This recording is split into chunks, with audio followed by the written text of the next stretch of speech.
Hello, I'm Petronella, author of The Human Being Diet, and you're probably quite surprised to see me surrounded by bread and pasta, because those of you who know me know how very strongly I feel about gluten and wheat and how important it is to get them out of our diet. Bread sometimes called the staff of life, but this stuff, this will hardly keep anything alive. It would make us feel fat and bloated and sluggish and probably crave more of it were we to eat it.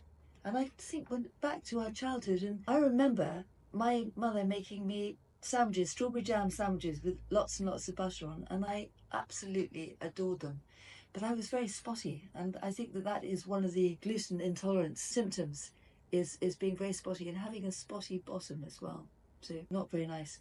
What's the problem with gluten? The problem with gluten, which is the main protein in bread, is it's almost impossible to digest. And gluten and casein, which is the dairy protein, share some very funny characteristics.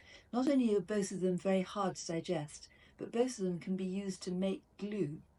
And that's the kind of effect they have in our body, sort of gluing everything up, increasing the amount of mucus we produce and everything else. I went to a fantastic lecture by Tom O'Brien a few years ago, a few years after I'd finished my studies. And he was talking about gluten and autoimmune conditions and cancer and all sorts of awful things. And I came out of there thinking, right, that's it. I'm not going to eat wheat anymore. Wheat, that's what I thought at the time.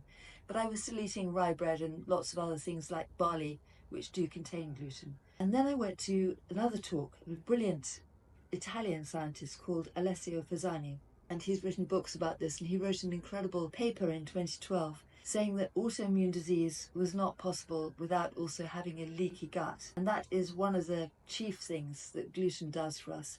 It increases this protein called zonulin in the lining of the gut, and zonulin automatically makes the gut leaky.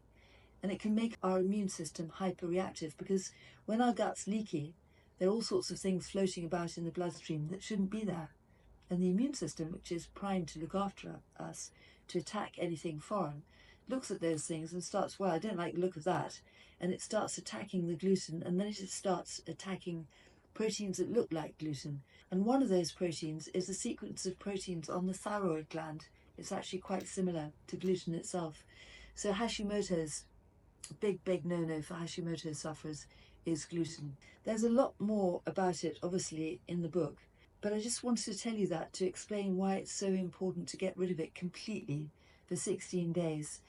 Then you can do what we did when we were training, which was to get rid of wheat, not gluten, wheat itself, for 16 days, not a speck of it anywhere. So looking at labels really carefully, and then having 2 Weetabix on an empty stomach, and to report back if we noticed we felt anything. Every single person felt something negative. Could have been two days later, even 3 days later, after eating the Weetabix.